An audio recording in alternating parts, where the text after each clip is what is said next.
scholarship in your eyes? How did he earn that? Yeah, I think he's a guy who's been in this program a while, done a great job, you know, with the snappers. Obviously behind an NFL guy last couple of years.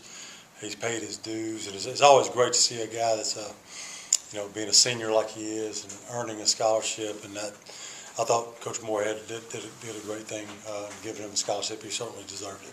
That's been a trend over the last probably like 5 or 10 years or so, you think, where long snipers used to almost never get scholarships, but now it seems like more and more teams are doing that. Why do you think that's the case? Well, I think that people are realizing that if you have a couple scholarships, like I think we were at 83 at one point, and got a couple scholarships to give, and I think when you look at the most deserving guy to get one, he is. I mean, he's paid his dues here, done a great job, great character kid, does everything right, so he deserved it, certainly. What did Tucker do to separate himself from Cody? You know, it was just really a stats thing. We obviously looked at the hang time and distances, and he's a little ahead of Cody right now, and so he got the nod based on that. How good was that from you from a coaching standpoint to have that close battle at punter, close battle at place kicker, return game? Just talk about those battles. You know, I think that anytime you have competition, you're going to find out who people are and how good they are under pressure and that type of thing. And so I think that we had a great battle at punter. I think we got one going on with the kicking deal with our place kickers and kickoff guys. So we feel like we're too deep. Now, we're young in some spots. You know, we got some freshmen and sophomores and that type of thing. But it's some good battles, good talent out there. What has Jordan done in training camp and in spring to push Jace like that? Because obviously Jace is coming off a heck of a year.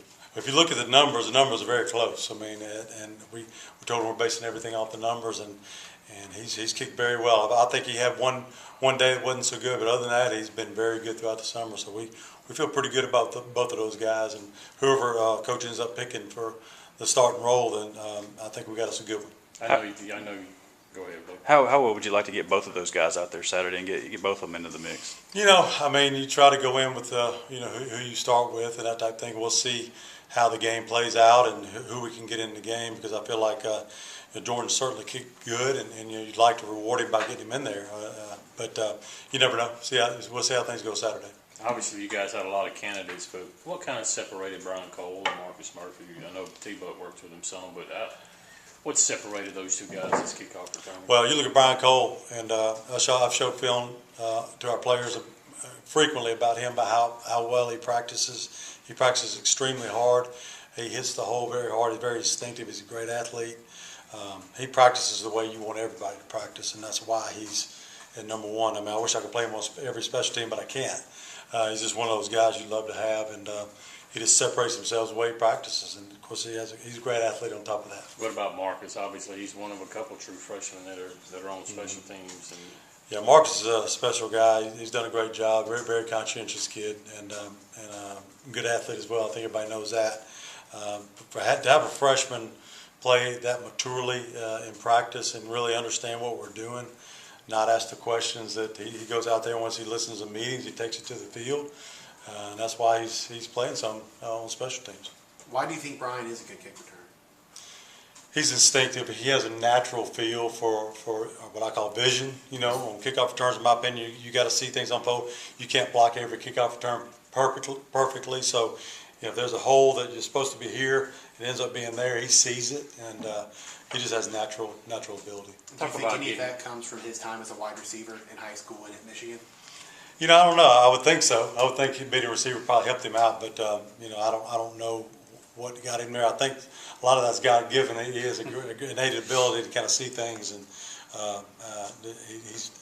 like I said, the way he works, he watches film and sees things and watches blocks, and is able to make the cuts that we have to have back there.